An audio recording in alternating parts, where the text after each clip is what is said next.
For over 4 years, Surron has never shown me any love, and Talaria has never even responded to me. But E-Ride Pro has been different. They actually came to me looking for advice in their design process, so it should come as no surprise that they ended up with the fastest bike in its class. Although I had some input in its design, this is my first time seeing the E-Ride Pro SS in person. There are actually 3 bikes in the new E-Ride Pro lineup. There's the Pro S, the Pro SS, and the Pro SR. All 3 bikes are 72 volts out of the box, and they're all faster than the Surron. Today's video is about the E-Ride Pro SS, which is currently their fastest available bike until the SR is released.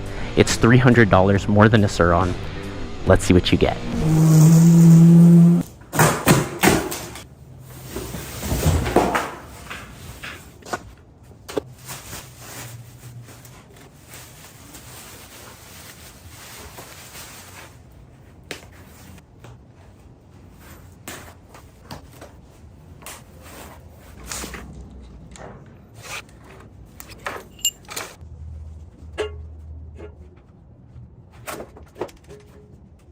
This is pretty trippy. Looks just like a Surron, but just different enough not to get sued. You can see there's these holes designed into the frame.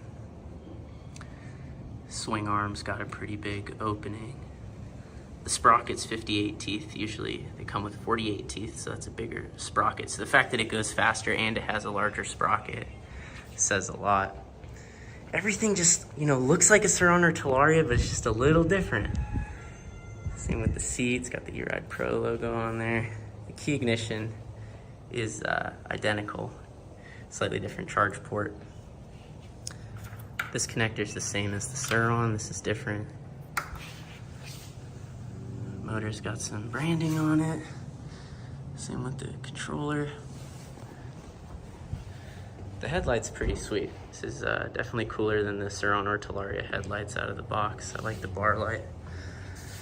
Front forks aren't really branded. If no company's proud enough to put their brand on it, it's probably not a good thing. Oh, RST. Okay, so same category as a lot of Surron stock forks. Rear shock is KKE, so that's also common on Surrons. They've got their logo on the brakes. I like that they're black. I don't like the green on Surron brakes. 19-inch wheels, just like on the Surron or Talaria. Now that is identical to the Surron key. That's interesting. Same exact key and ignition that you'd see on any of the new Surrons. Without even assembling it, it's pretty clear where the inspiration for this bike came from. But the similarities to the Surron should end at performance. This bike is quite a bit more powerful out of the box.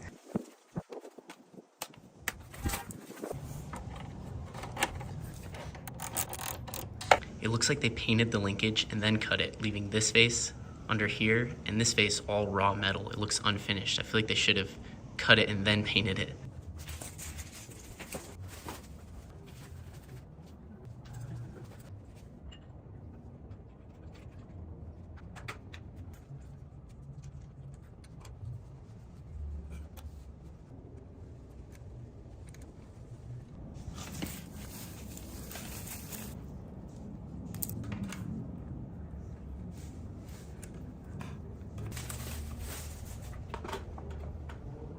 A little bit of rubbing on the horn here and that back.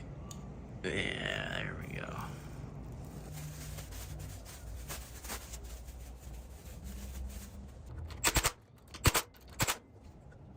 Three-inch riser bars out of the box. That is awesome. And a pretty neat display.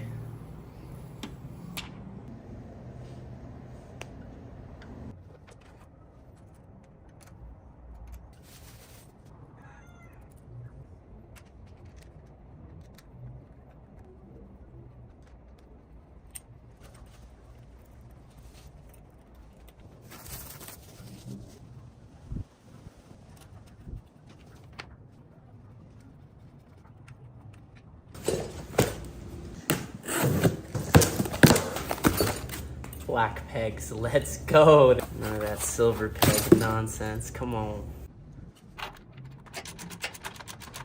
While I was putting the peg on, I realized it has the same exact swing arm nut that the Surron does. Here's a Surron for reference. It's pretty similar, if not identical. It's the first time I've seen it on anything other than a Surron, so that's interesting.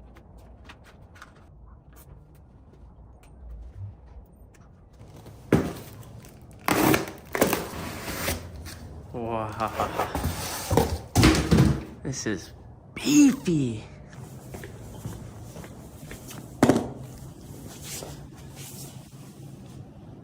I like the way they integrated this connector compared to the Surron. I think it's going to be easier to plug in. The Surron gives you the exact percentage, whereas the E-Ride Pro, you just get the dots. From above, you can see the E-Ride Pro battery is a little bit bigger than the Surron battery.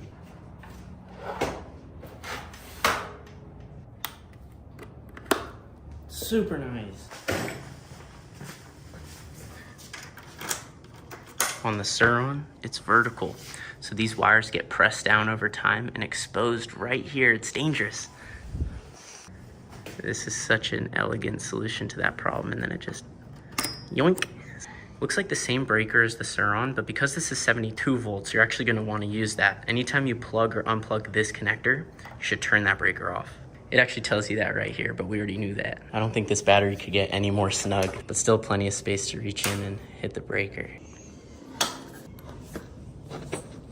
Oh, there we go. It's like they went out of their way for this battery to just be as snug as it could possibly be in there. Pretty neat charger. It's got a handle on it, which is both useful and useless at the same time. It's got these wall mounts, so you could just bolt it to your wall.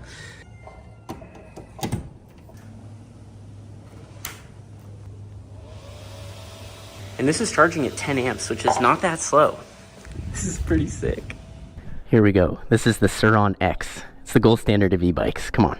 We got the Talaria Sting R. It's a little bit bigger, a little bit faster, more powerful than the Surron. And then we got the all-new E-Ride Pro SS. The lab coat's on. That means we're getting scientific. Let's start with a full throttle pin.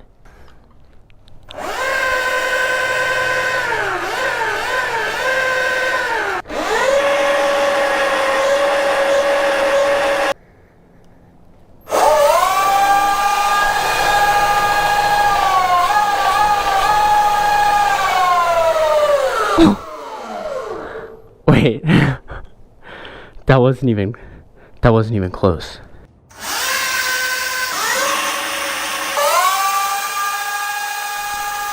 Holy shit.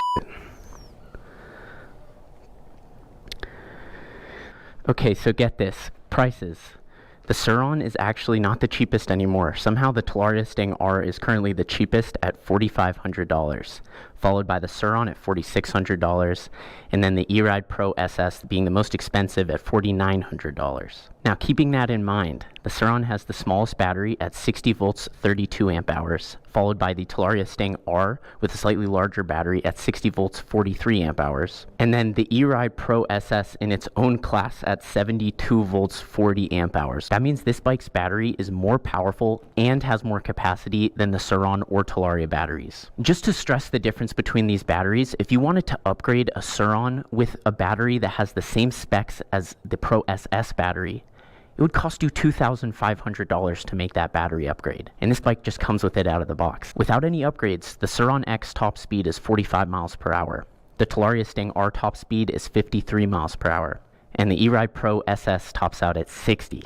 If you upgraded your Surron to get a 60 mile per hour top speed, you'd be up there in the $2,500 to $3,000 territory just to make that upgrade from 45 miles an hour to 60 miles an hour. And you don't have to upgrade this bike. It comes like that out of the box. So when you're looking at a $300 price difference between the Pro SS and the Surron, or a $400 price difference between the Talaria Sting R and the Pro SS, keep in mind that the battery alone is equivalent to about a $2,500 upgrade on the Surron or Talaria, and you're getting it right out of the box. I don't want to sound too salesy. I really don't have anything invested in this, but that's a deal. Jim just got here. Let's see what he thinks.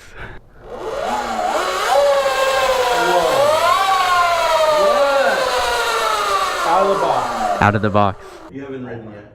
No, the tires still have. How do you do that? How do you not ride? I'm a professional, man. I got the lab coat on. I gotta save the first impression. Here we go. First ride on the new E-Ride Pro SS. We got Jim on the Surron. So there's a couple controls I want to show you before we go. Sport eco horn. That's loud. Turbo button, so that puts you in turbo. That gives you full power. And then this switch is actually for your regen, and I think this is a great design. So you can go from no regen, half regen, full regen. So that's how much the bike slows down when you let off the throttle. I like that. We're just gonna start off in sport and make our way to a dirt track. Let's get it. Here we go. Let's turn on this turbo button. All right, we're in turbo. Full throttle.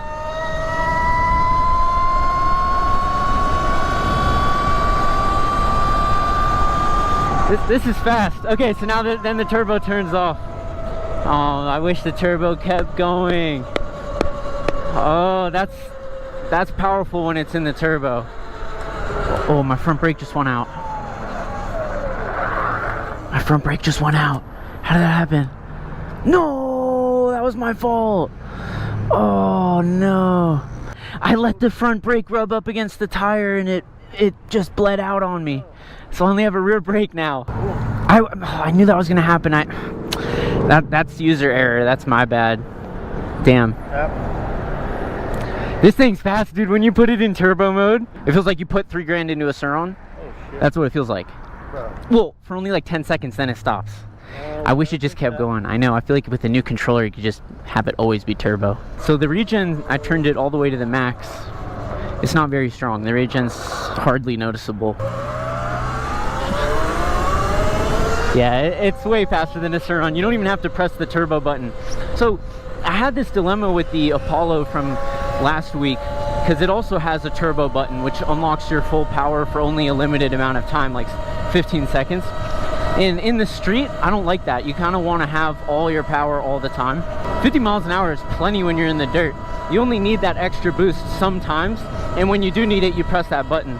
So that's sort of in place of having a gear system. Most dirt bikes would have, you know, 5 or 6 gears. This doesn't have any gears, so being able to have that turbo button is basically giving you some more selection between power modes. That being said, I haven't even gotten off-road yet, and I already know that the placement of this turbo button is bad. I mean, it's right there where your thumb is, but it's right next to the horn. I feel like it should be a big red button that you like, boom. Okay, quick wheelie test. Rear brake's locked in. Oh my god. Okay, you can really tell a lot about the power, the throttle curve when you're wheeling it. Super smooth throttle. Good wheelie. I wouldn't even want to turn it into turbo mode for a wheelie. That felt like plenty. And that was way easier to pop than on a stock Surron. There's so much more power to pop on this bike.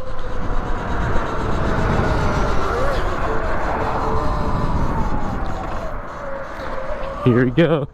Now we're in the dirt. Okay, I gotta remember I don't have a front brake. I can feel the regen though. I take it back. You can feel some regen.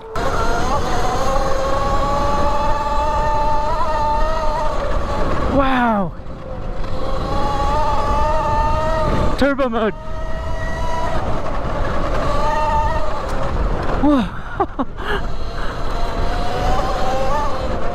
Oh, I gotta slow down. I gotta slow down. I can't see around these turns at all. Oh, oh, oh, oh, oh, oh.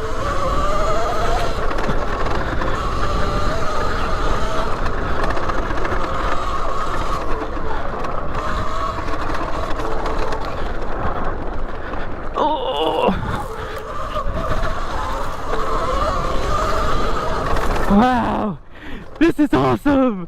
This doesn't need any upgrades. It just needs a front brake, which it had if it wasn't my fault breaking it.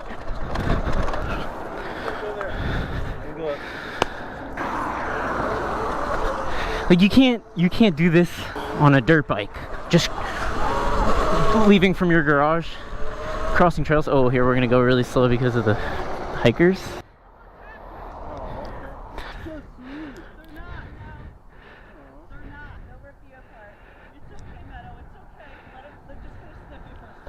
No, don't let them sniff us. This is Akbash from Turkey.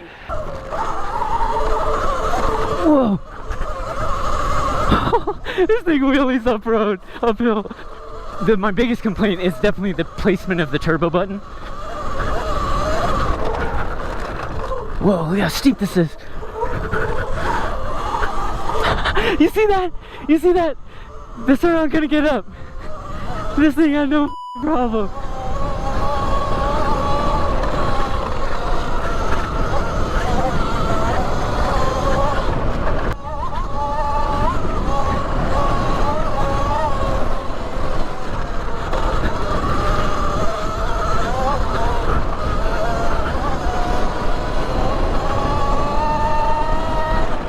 This thing doesn't need any upgrading.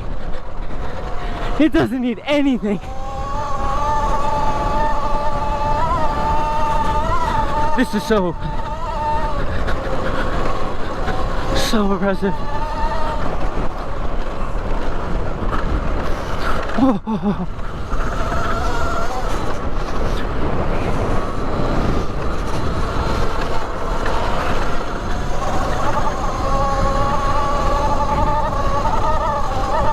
Wow!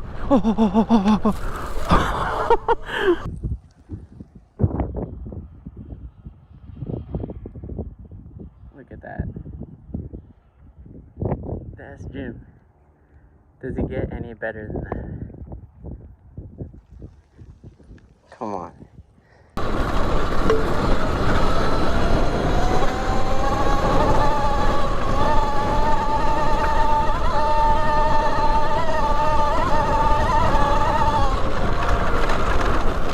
Whoa.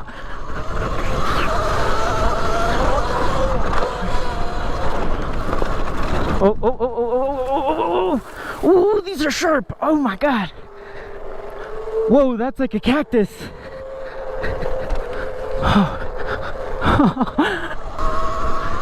This suspension is definitely stiffer than the Surron. The Surron's cushier.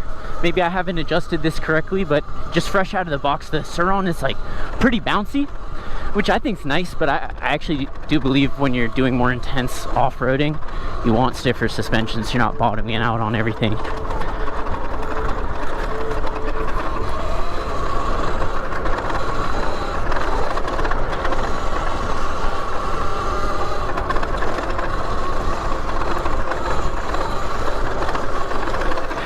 Watch this hill climb. This is steep. Turbo, here we go. Off track, just so I can pass him.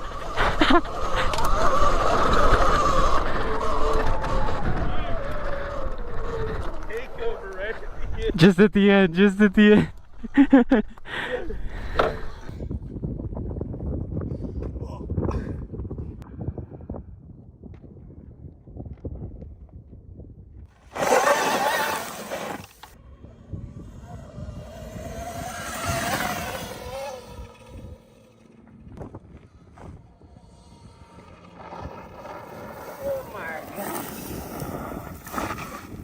Dude! Oh shit! Oh my God. This is groundbreaking. This is the best bike. This is the best bike out of the box. There's like no way around it. Here, give it. Oh my God, this is full throttle on this Surron. It feels so slow. I know I've been bashing the Surron. Well, I haven't been bashing it. I think I've been pretty fair, but the Surrons, I got nothing but respect for Surron. They came out with this bike in 2017. It's now almost 2024, and we're just barely making bikes that are better. Although, barely is an understatement. The Uri Pro smokes the Surron. I'm just gonna say it. I'm full throttle in sport mode right now. I don't know anyone who's owned a Surron and hasn't upgraded the power within 4 to 6 months, including myself. Like, it's super fun out of the box, 45 miles an hour. This, just like the bike I'm riding right now. But you ride it, you have a lot of fun on it, and there gets a point where you need more power. And then people spend at least $3,000 upgrading the power of their Surron, like I did. And then it's super fun, right? It's almost overkill. You're melting your motor. Here he goes with no front brake. You got it, Jim. You got it, Jim. That was smooth.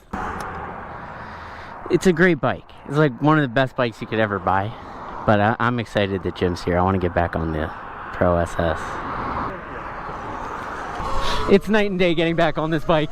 This makes the sport mode on the Surron feel like eco mode. Oh, it pops so easy. Oh. It's powerful, it's powerful.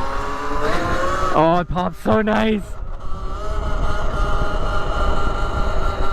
Super smooth, come on.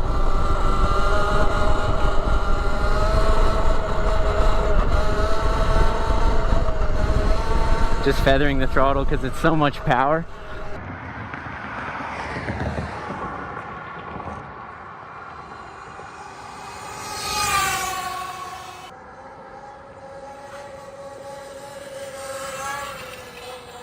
Look, he's full throttle. It's not even close with the Surron.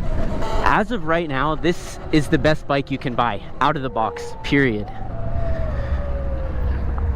Even though it's $300 more than the Surron, you get $3,000 more in performance, quite literally. It would cost $3,000 to upgrade a Surron to go 60 miles an hour. Unless you did like some bypassed stock Surron battery and you took some and you cut some corners safety wise. To do it legit, it costs thousands of dollars. So again, not to sound too salesy, but this thing's a bargain and it's fun as f***. The battery connector design, the riser bars, the display, the turbo button, the adjustable regen. I couldn't be happier with this.